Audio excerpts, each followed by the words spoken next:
So the title of this sermon is Finding the Constant. Who better to speak to that than Peter and Gail Held, who have 4 generations established in this church. Amazing. So what we know is the only thing that is constant is change. And the only thing guaranteed in life are death and taxes. Thank you for coming.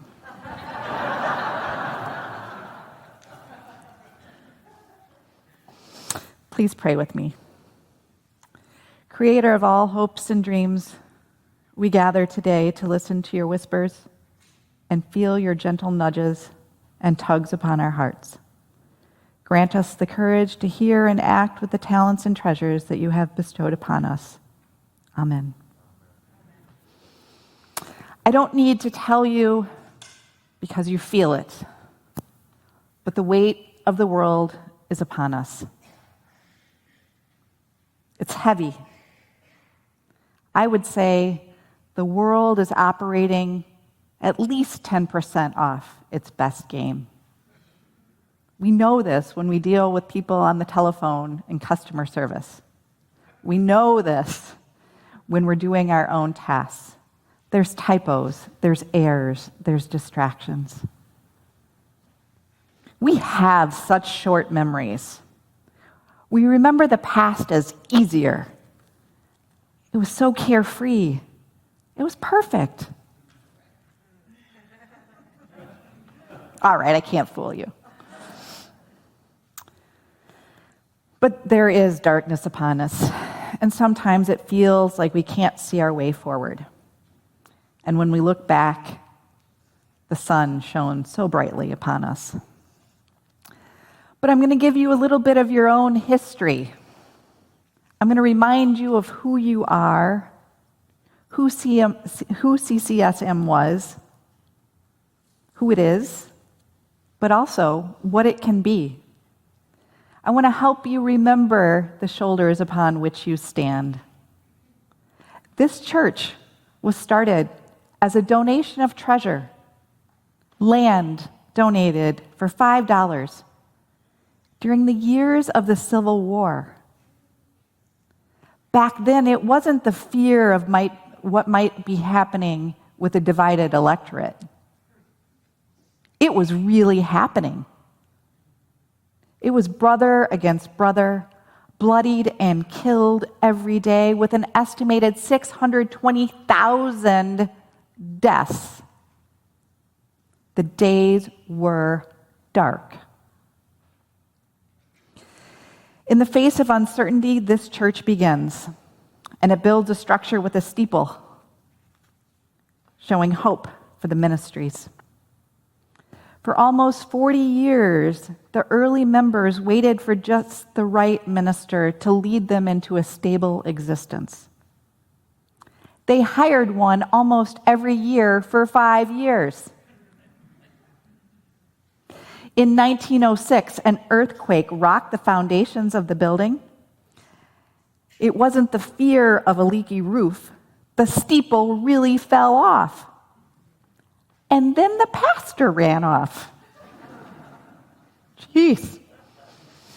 In 1923, Reverend Kloss finally gave them the security that they had all been praying for. Security in very uncertain times. In 1931, this sanctuary that houses our prayers was built, and membership doubled from 176 to 425. And it wasn't because the days were great and light and easy. It was during the Depression. It was not just the fear of economic hardships, of no jobs, no money, and not a lot of hope. It was the reality. But people came in their darkest hours, in their sleepless nights, and the worst nightmares happening in the light of day. They came. They faced the fears of hatred as their Japanese brothers and sisters were interned at camps in Utah. They carried that darkness with hope. By 1956, the membership had quadrupled to 1,600 members. It wasn't because life was perfect. Life was not perfect. The wounds of a world war were still evident by loss and injury and injustice. The hours of darkness were spent on bended knee in prayer between these very walls. When it seemed like things were more stable as a nation, a long overdue movement rocked the nation. The civil rights movement was addressing the foundational injustices upon which this country was built. It happened here and it happened out there with the inspiration of Jesus, the rebel that he has always been, standing against the establishment. His message of treating the unjust echoed in this room, in these hearts, and in these members of CCSM. There was just not fear of leaders being assassinated. It was the reality of the day. The division over the Vietnam War divided a country, families, and friends. Those who served were disregarded, and those who stood in peace seen as traitors. It wasn't just fear of divisiveness. It was a reality of the times. Friends, we have known hard, dark days before. These past years have indeed been challenging. We have been separated from one another. We have been sick. And we buried too many people without goodbyes. It hasn't just been a feeling of being overwhelmed. It's been a reality of being overwhelmed. We were kept from these walls that supported our ancestors during their dark days of the years of uncertainty and distress. And some days it does feel as though we can't catch our breath, literally and figuratively.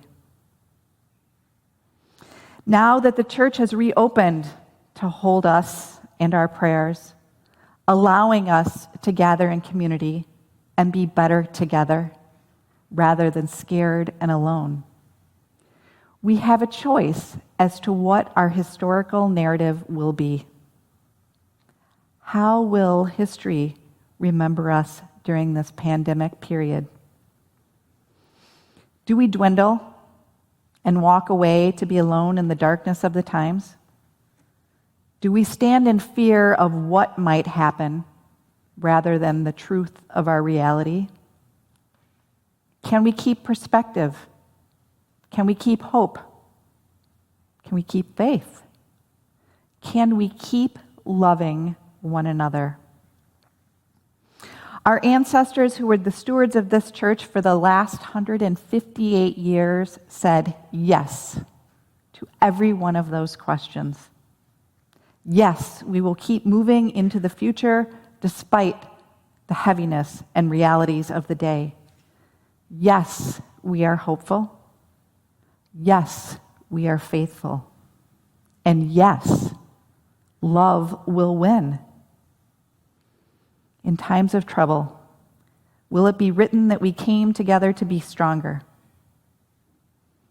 You are the authors of this next chapter.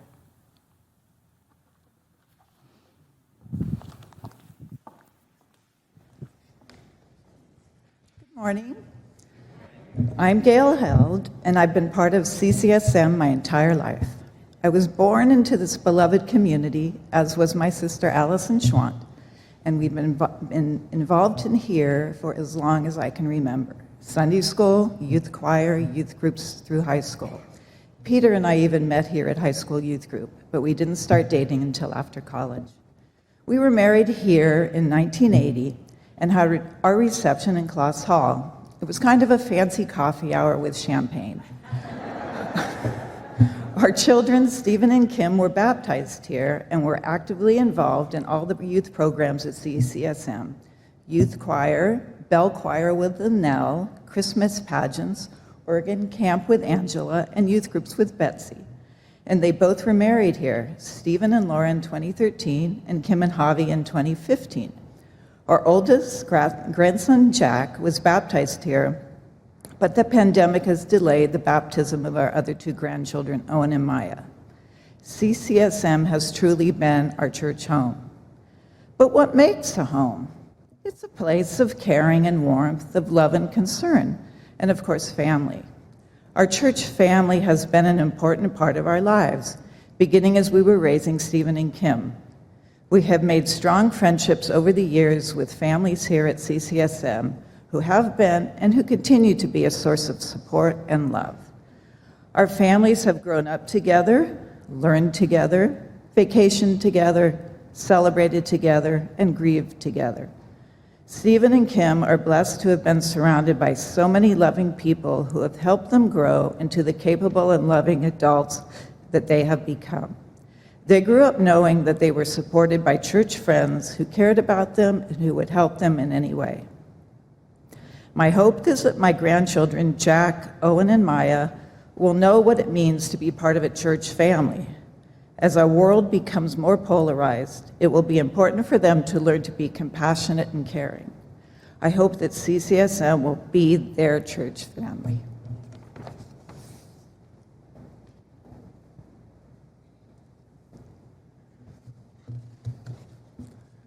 Well, it looks like you pretty much covered it, honey. That was great. I am Peter, the other half of the Peter Held, Gail Held couple. I started here in 1968, so I've been here much of my life. I was here freshman year in high school is when I started, because my father was called here. Oh, don't bang on that. My father was called here as a senior pastor. So yes, I was a PK. And I have many fond memories of this place. And obviously, currently, it's a big part of our life. But back then, the big thing for me was high school youth group, because that's where the friendships, the relationships, that's where Gail was. But the big thing for us at that time was having something to look forward to, something special. And at that time, it was a mission trip to Hawaii. And we actually did raise money and work hard, and that's something we put off for a couple years down the road, and that was a fun thing.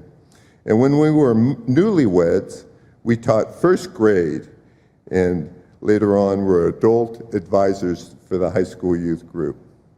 As young parents, we continued to help as we could. We served on different boards and committees, and ultimately I was moderator in the late 1980s. That was during another transitional time in our church. We were also advisors to the high school youth group, so it keeps cycling through. How did we get this old? As young parents, we continued on and did many important things, as I said, the moderatorship, but also we served on the committee, or I served on the committee that brought Reverend Penny Nixon here, which was spectacular. And we all have close memories about her since she just was with us. Lately, I've been relegated to helping out with the ushers, generally in the back of the church, and I was a volunteer of the week for helping move tables this night. So this is not my normal job here. But what keeps me coming back to the Congregational Church is we are extremely welcoming to all people, and that's an important part as we go forward. And it has to be a critical thing for us to get up here that usually don't speak and speak out. I like to kind of be, I think it said behind the scenes, Well, this is very much in front of the scenes, but there's so much about this church, and we're concerned about our environment and how the church leaves a legacy for our kids and the next generations, and then hopefully also how we treat our world. The other special thing, as a grandpa looking back, I really appreciate all the mentors and friends and people I've gotten to know and the growth that you get here. As a high school kid, we're stumbling around trying to figure it all out. But as adults, many of you have reached out and made a big difference in our lives, as well as the most important thing, and that's our family and my wife. So Gail and I are truly blessed to have been part of this church community, and we hope that it will continue on for another 50 years and be a relevant place in a vital spiritual community. Thank you.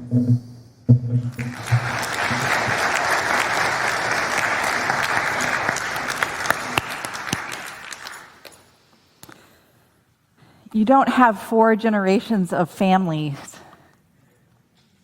here just during the good days, right? This is a commitment to what church means for families in the good days, in the bad days, in the abundance, and in those lean years. I want to share with you 6 little stories with lots of meaning, which is a Facebook post by Paul Gorman. And I want you to listen to how you might be part of this. Once all the villagers decided to pray for rain, and on the day of prayer, all the people gathered, but only one boy came with an umbrella. That's faith. When you throw babies in the air, they laugh because they know you will catch them. That's trust. Every night we go to bed without any assurance of being alive the next morning, but we still set the alarms to wake up. That's hope. We plan big things for tomorrow in spite of zero knowledge of the future. That's confidence. When we see the world suffering, but we still get married and have children, that's love. On an old man's sweatshirt was a sentence written, "I am not 80 years old. I am sweet 16 with 64 years of experience." And that is attitude. So friends, going forward from this day on, what are you going to write into your hearts? And how are you going to be present in this community? Are you going to bring your faith and your trust and your hope and the just right attitude? It's been evidenced by the Held family for 4 generations now. And you too can write that legacy for yourselves and your families. I hope that the story says that we were constant during dark days. Amen.